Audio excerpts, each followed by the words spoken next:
Hello everybody, this is Occultist here, a long time no see. This is a Death's Oath Occultist.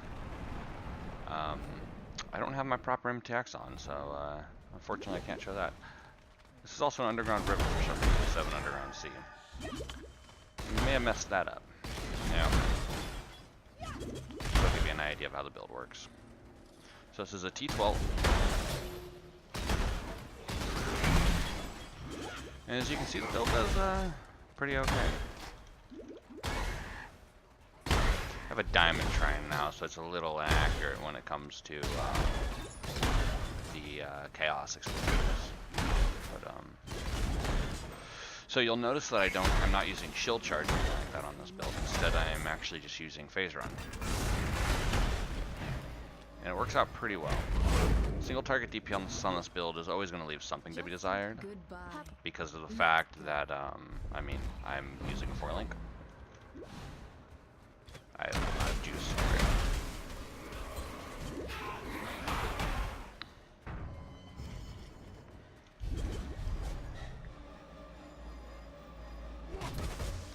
Yeah, obviously it takes a while to do single target.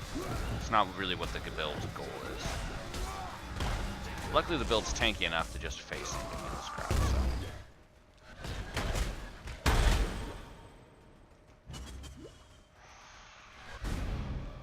Ah, that was lame. Alright. Blast target back up again, and then zoom mode.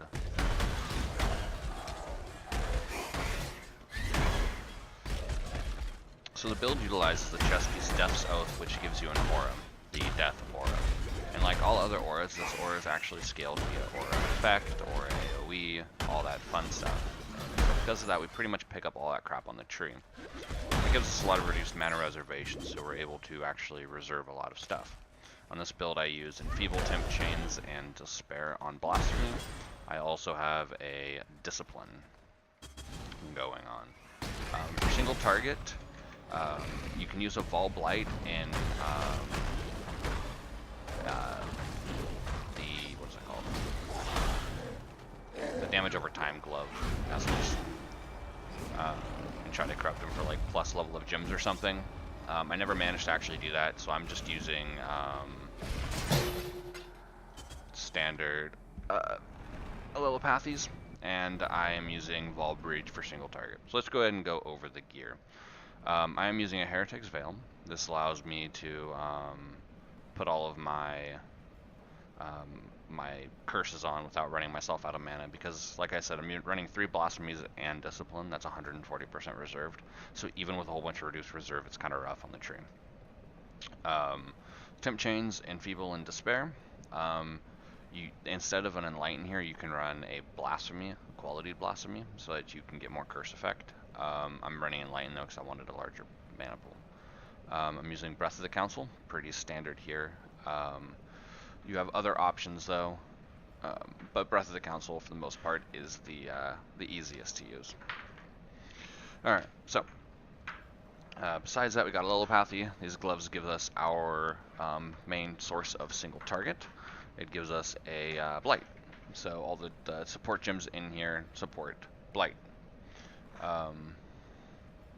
So I have Control Destruction, Efficacy, Swift Affliction, and Void Manipulation.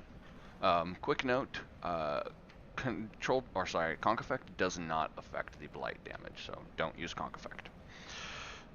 One thing that I'm doing on this build that is different than I've seen a lot of people do this build is Apparatus Hooves. So what these boots do is they grant you a skill called Apparatus Fury, and what this does is it's every time you take a step, a little explosion comes out, right? It doesn't activate in here, so let's go to the Templar lab real quick.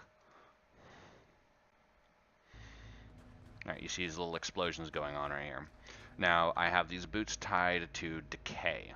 Alright, so each of these little explosions apply a Decay, and Decay is tied to Swift Affliction, Void Manipulation, and Efficacy. These are the only real supports that do anything. This Decay is about 30,000 DPS. My chest piece gives me about 50,000. So these boots give me like 60% as much DPS as my chest piece just has. That's really broken. Next I'm using an APEP Supremacy. So this shield's really nice because it has a good energy shield roll on it. But what it really does is it allows you to not have to worry about bleed immunity on flasks. Alright. And it also gives you conditional max res, which is nice. But mostly it's the bleed immunity and the faster start of energy shield recharge because Occultist gains Wicked Ward, which says that if your energy shield restarted recently, then it won't be stopped. So faster start of energy shield is a really good defense mechanic. I have a flame dash here. This is just for getting over annoying obstacles. And then I simply have a portal and a discipline. You can drop if you break the links, you can drop the flame dash for faster casting and have it linked to just portal, and then discipline as its own thing back there. It's whatever. I'm using phase run. Phase run's a really big deal, right? It's a lot of movement speed. It's almost 50% movement speed. It's like a little mini Quicksilver flask. I'm generating frenzy charges via the Green Dream right here. Green Dream gives me an 8% chance to get a frenzy charge on kill, which is totally enough to sustain my frenzies. So I get like a 9-second duration phase run. I have it tied to faster casting and increased duration so that this lasts as long as possible. Besides that, I have a Darkness Enthroned with some good energy shield jewels in it. Flat energy shield is a lot more valuable than percent energy shield. In general, rings are nothing special. They fill out reses that give me attributes if I need them. I do need a good amount of strength. This chest piece has 50 on it, but it's also 180 strength requirement. Amulets, again, whatever, has a good strength on it and other stuff. As far as the tree is concerned, so we grab Malediction over Void Beacon because Malediction is more damage and more defense. I'm not going to go too much into it. The ascendancy is pretty obvious. As far as the rest of the tree goes, the core points of focus are grab the aura clusters. There are 4 of them that we pick up. And then from there we pick up any energy shield and chaos damage we can, and damage over time. Here, we pick this up. The only reason we go all the way down here is for this jewel socket so that we can put it in Faith and Steel. And then we have Curse, damage over time, ES, utility. This is AoE / damage. Honestly, these nodes aren't really valuable, but there's no other good way to spec through here. And then of course CI, chaos damage, damage over time, chaos damage, energy shield. It's all pretty basic. As far as jewels go, Abyss jewels are a lot more valuable than standard jewels. I use 2 spreading rots because we need to augment our single target. That's the biggest issue with this build. And then the Green Dream, as I said. Other options, you could run a Discipline Watcher's Eye if you wanted to.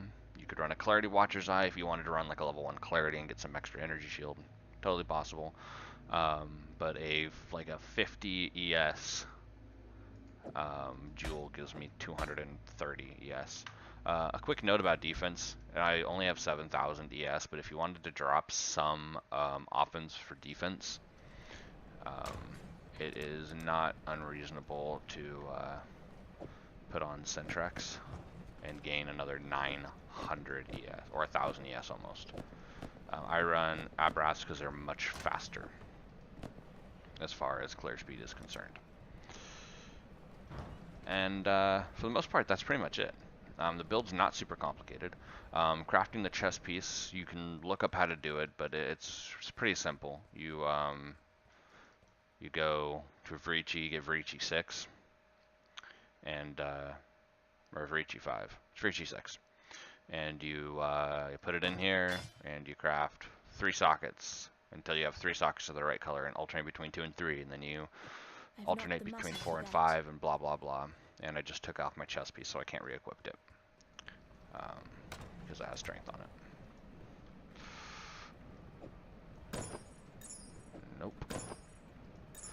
Ah, whatever. Anyway, so that is for the most part, that's what the build does. The build is actually really good at things like Hall of Grandmasters too. It absolutely destroys it. You just need a Scorching Ray setup instead of a standard Allelopathy. These gloves were gloves I tried to craft and try to get plus levels on, but I was never able to actually pull it off. So never got any implicit corruptions on any of these. I only ever got white sockets or nothing. It's kind of annoying. There's another one pair. Anyway, that's that. As far as a channel update goes, for the past few months, I haven't been able to play. Well, I've been able to play. I made this character during that time. I just haven't been able to stream or anything. I was on some truly, truly terrible internet. My internet now it's pretty good. Um, it's a little inconsistent at times, but it's pretty solid. And I haven't put videos up before because I never really made anything that I thought was super interesting. I'll try to make videos in the future. I plan to. I have an interesting build planned for Delve, but you know, plans change. We don't have patch notes or anything along those lines. Anyway, I have been playing. I have a 95 and a 92 in this league, and and in the race, I have a 90 and an 88. Like I have been playing, but I just haven't been able to stream at all. And I've played quite a few builds since streaming that one, and you know, like freaking 6, 7, 8 builds that are 90 plus that I haven't uploaded videos on. I've been bad. I haven't uploaded a video since the freaking flashback race. Last video I uploaded was on this character when he was in his 80s. So it's like, I haven't been doing my due diligence. I haven't had a lot of interesting builds, to be honest. But I should probably still at least record my thoughts on the builds that I've made. Anyway, thank you guys very much for watching, and I will catch you guys later.